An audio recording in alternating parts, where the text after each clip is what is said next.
Hi guys, so I'll be sharing to you on how to link your NeuroCash to your bank account. So we have only 4 simple steps to follow.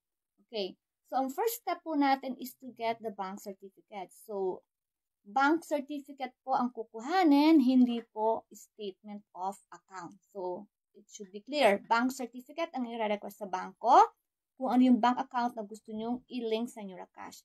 So, naka-address po siya sa International Marketing Group at naka-indicate din po yung purpose dapat pag nag-request tayo.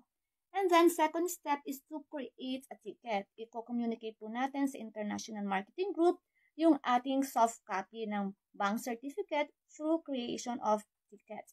And then, third step po is to mail your bank certificate. Yung pinaka-hard copy po, yung papel. Okay? Ng ating bank certificate, kailangan po natin siyang ipadala or email sa International Marketing Group naka-address. Ibibigay ko po yung complete address kung saan siya ipapadala. And then, yung last step po is to create a PesoNet profile. So, saan ba ito ginagawa? Sa NeuroCash po. Login kayo sa NeuroCash account nyo and then dun po tayo magka-create ng PesoNet profile. So, yung full video, yung step-by-step tutorial po, ipopost ko sa aking YouTube account, yung Jean Averion, yan po yung aking YouTube account. So, hanapin nyo lang po doon. Bye!